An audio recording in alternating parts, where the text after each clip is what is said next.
कहानी की शुरुआत में हम कुछ लोगों को देखते हैं जो कि एक खदान में काम कर रहे थे। तभी अचानक वहां पर एक धमाका होता है और ओलिवर नाम का एक आदमी जो कि उस खदान में काम करता था वो उनकी मदद के लिए भागता है और लोगों को बाहर निकालता है। पर उनमें से टेडी नाम के एक आदमी की मौत हो जाती है और उसकी डेड बॉडी को घर पहुंचाया जाता है, जहां पर उसकी वाइफ ये देखकर बहुत रोती है। तभी सीन यहाँ से शिफ्ट होता है और हम एक पार्टी में कोनी नाम की एक खूबसूरत लड़की को देखते हैं। तभी उसके पास एक आदमी आता है जिसका नाम क्लिफर्ड था और वो बहुत अमीर था। अब कुछ देर बातें करने के बाद वो एक दूसरे से इम्प्रेस हो जाते हैं और साथ में डांस करने लगते हैं। लेकिन कोनी के दोस्त डंकन को ये बिल्कुल भी पसंद नहीं आता, क्योंकि अब उन दोनों की ये मुलाकात प्यार में बदल चुकी थी, जिसके बाद वो दोनों एक दूसरे से शादी कर लेते हैं। शादी करते वक्त ये दोनों कसम खाते हैं कि ये दोनों एक दूसरे से हमेशा वफादार रहेंगे और कभी भी एक दूसरे का साथ नहीं छोड़ेंगे। अब उन दोनों की मैरिज लाइफ बहुत ही अच्छी चल रही थी, पर अगले ही दिन क्लिफर्ड को सेना में जाना पड़ता है क्योंकि वो एक सोल्जर था।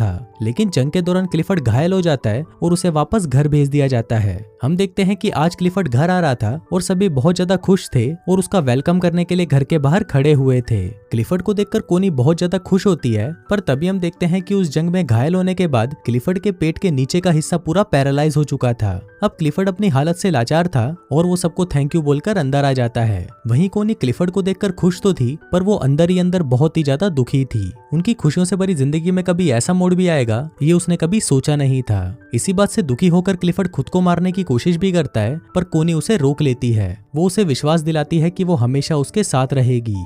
अब इसके दूसरी तरफ हम ओलिवर को देखते हैं जो कि अपनी मंगेतर को लेटर लिख रहा होता है कि इस बार वो किसी खदान में काम नहीं कर रहा, बल्कि इस बार वो जंग में है। फिर कुछ दिनों बाद जब ओलिवर छुट्टी लेकर घर पर आता है तो वहां पर वो अपनी मंगेतर को किसी दूसरे आदमी के साथ देख लेता है और उससे बिना मिले ही वहां से चला जाता है। फिर कुछ दिनों बाद ओलिवर काम मांगने के लिए क्लिफर्ड के पास जाता है। इसके बाद जब क्लिफर्ड उससे बात कर रहा था तब उसे पता चलता है कि ओलिवर भी उसी जंग में उसके अंडर काम कर रहा था। क्लिफर्ड इससे काफी इंप्रेस हो जाता है और ओलिवर को उसके पक्षियों का ख्याल रखने का काम दे देता है। अपाहिज होने की वजह से क्लिफर्ड अपने लिए एक गाड़ी खरीदता है और जब वो उसमें बैठकर घूमता है तो उसे लगता है कि मानो उसके पैर वापस आ गए हों। फिर एक दिन वो कोनी के साथ ओलिवर के पास जाता है जो कि जंगल में बने एक कॉटेज में रहता था और पक्षियों की देखभाल करता था। वहाँ पर पहली बार कोनी ओलिवर को देखती है, जिसे देखते ही वो उससे प्यार कर बैठती है। फिर वहाँ से वापस आते वक्त कोनी ओलिवर को इशारा देती है, पर ओलिवर उसे समझ नहीं पाता। अगले दिन एक मेड कोनी के पास आती है और उसे कहती है कि ओलिवर अपने कॉटेज की चाबी मांग रहा है, तो कोनी खुद उसे वो चाबी देने उसके पास चली जाती है। फिर जब वो ओलिवर के पास पहुंचती है तो ओलिवर उसे ठीक से बात नहीं करता और उसे कहता है कि आपको ये तकलीफ उठाने की कोई जरूरत नहीं है। कोनी को भी ओलिवर के इस बिहेवियर पर गुस्सा आ जाता है और वो गुस्से में वहाँ से चली जाती है। अगले दिन ओलिवर कोनी को एक लेटर लिखता है जिसमें वो अपने बर्ताव के लिए उससे माफी मांगता है। इसके बाद कोनी फिर से उससे मिलने उसके कॉटेज में जाती है जहाँ पर ओलिवर अपनी शर्ट उतारकर काम कर रहा था। फिर जब कोनी उसके बदन को देखती है तो उसके भी तन बदन में आग लग जाती है। ये देखकर कोनी खुद को कंट्रोल नहीं कर पाती और ओलिवर के पास जाने लगती है, पर तभी ओलिवर भी उसे देख लेता है और अपनी शर्ट वापस पहन लेता है क्योंकि वो कोनी की इज्जत करता था। कोनी को ये जगह बहुत पसंद थी, इसलिए वो ओलिवर को कहती है कि मैं हर रोज यहाँ पर पेंटिंग करने आऊंगी। पर ओलिवर उसे कहता है कि मैं ये जगह आपके लिए साफ कर दूंगा और मैं किसी दूसरी जगह चला जाऊंगा। कोनी उसे कहती है कि तुम्हें कहीं भी जाने की जरूरत नहीं है और तुम मुझसे इतना भाग क्यों रहे हो। यहाँ पर कोनी ओलिवर से गुस्सा हो जाती है और वहाँ से जाने लगती है। लेकिन तभी वहाँ पर बारिश आ जाती है, इसलिए वो ओलिवर के साथ उसके कॉटेज में चली जाती है जहाँ पर वो दोनों आग जलाकर खुद को गर्म करने लगते हैं। पर तभी ओलिवर वहाँ से उड़ जाता है क्योंकि वो कोनी के इरादे समझ रहा था। कोनी उससे पूछती है कि तुम मुझसे दूर क्यों भाग रहे हो, तो ओलिवर उसे कहता है कि मैं तुमसे दूर नहीं भाग रहा, बस मैं डर रहा हूँ क्योंकि अगर क्लिफर्ड को हमारे बारे में पता चल गया तो मेरी नौकरी चली जाएगी। अब ओलिवर ने कोनी को इग्नोर कर दिया था, इसलिए वो वहाँ से उठकर घर चली जाती है। फिर एक दिन कोनी क्लिफर्ड से कहती है कि मुझे बहुत ही अफसोस है कि हमारा कोई बच्चा नहीं है। इस पर क्लिफर्ड उसे कहता है कि मैं तो बहुत कोशिश कर रहा हूँ और अपने शरीर को ठीक करने के लिए वो उसके ऊपर करंट के झटके देता है। क्लिफर्ड दर्द से बहुत चिल्ला रहा था और फिर जब आखिरी में कोनी से उसका दर्द देखा नहीं जाता तो वो क्लिफर्ड को रोक देती है। अब क्लिफर्ड इस काम में नाकाम रहता है, इसलिए वो रोने लगता है। अब इसके अगले दिन कोनी जंगल में जाती है, पर तभी उसे ओलिवर के काम करने की आवाज सुनाई देती है तो वो तुरंत उसके पास चली जाती है। जहाँ पहुंचकर वो छोटे चूजों को देखती है और उन्हें देखकर रोने लगती है। उन बच्चों को देखकर उसे अपने बच्चों की याद आती है जो कि शायद वो कभी पैदा नहीं कर पाएगी। अब कोनी को रोता देखकर ओलिवर उसके पास आता है और उसे गले लगा लेता है। अब ओलिवर भी कोनी को पसंद करने लगा था, इसलिए वो उसे अपने साथ अपने कॉटेज में ले जाता है जहाँ पर वो दोनों इंटीमेट होते हैं। कोनी पूरे दिन ओलिवर के साथ ही रहती है और फिर जब शाम होने को आती है तो ओलिवर उसे घर छोड़ने उसके साथ जाता है। जाने से पहले कोनी ओलिवर से पूछती है कि तुमने जो भी किया क्या तुम्हें उसका कोई पछतावा है, जिस पर ओलिवर कहता है कि नहीं, मैं तुमसे प्यार करने लगा हूँ और अब तुम सिर्फ मेरी हो।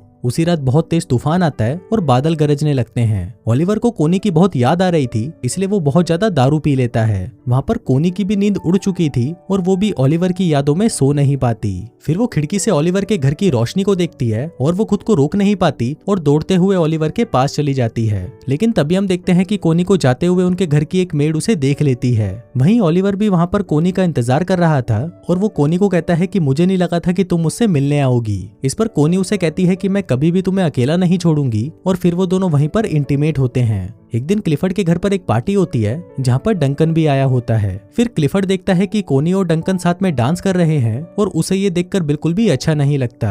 अगली सुबह क्लिफर्ड कोनी से कहता है कि तुम्हारे लिए तुम्हारे पति से ज्यादा इंपॉर्टेंट एक बच्चा पैदा करना है। कोनी हमेशा से ही एक बच्चा चाहती थी और क्लिफर्ड को लगता है कि शायद इसीलिए कोनी डंकन के करीब जा रही है। पर इस बात से कोनी बहुत गुस्सा हो जाती है, जिस पर क्लिफर्ड उसे कहता है कि उसे इस बात से कोई फर्क नहीं पड़ता कि तुम किसी से भी अपना बच्चा पैदा करो, बस वो बच्चा मेरा होना चाहिए। अब इस बात से गुस्सा होकर कोनी ओलिवर के पास चली जाती है और उसके साथ इंटीमेट होती है। फिर एक दिन कोनी को पता चलता है कि वो प्रेग्नेंट है और वो इस बारे में क्लिफर्ड को बताती है। क्लिफर्ड ये सुनकर बहुत खुश होता है और वो कोनी से उस आदमी का नाम पूछता है, पर कोनी उस आदमी का नाम नहीं बताती। एक दिन क्लिफर्ड ओलिवर से मिलने उसके पास जाता है और वो कोनी को भी अपने साथ चलने को कहता है। अब वो दोनों जा ही रहे थे कि तभी ओलिवर पीछे से आता है और कोनी को पकड़कर किस करने लगता है। अब वो दोनों किस कर रहे थे कि तभी क्लिफर्ड कोनी को आवाज लगाता है। दरअसल क्लिफर्ड की गाड़ी कीचड़ में फंस गई थी, पर तभी वहाँ पर ओलिवर आता है और उसकी गाड़ी को धक्का लगाने लगता है। पर इसी दौरान वो खांसने लगता है क्योंकि खदान में काम करने की वजह से उसके दोनों लंग्स खराब हो चुके थे। फिर कोनी क्लिफर्ड से कहती है कि तुम ओलिवर को रोक दो, नहीं तो वो मर जाएगा, लेकिन क्लिफर्ड ऐसा नहीं करता।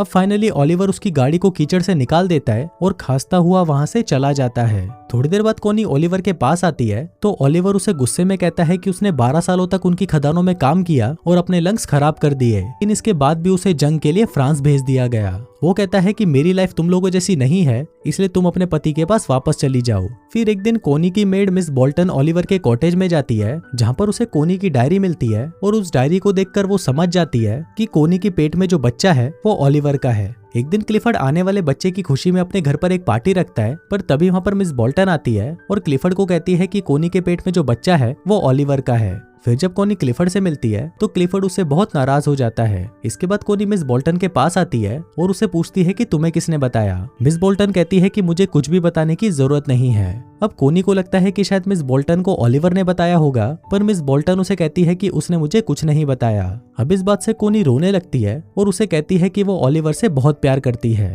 फिर मिस बोल्टन उसके पास आती है और उससे माफी मांगते हुए कहती है कि जल्दी से ओलिवर के पास जाओ, वरना तुम्हारा पति उसे मार देगा।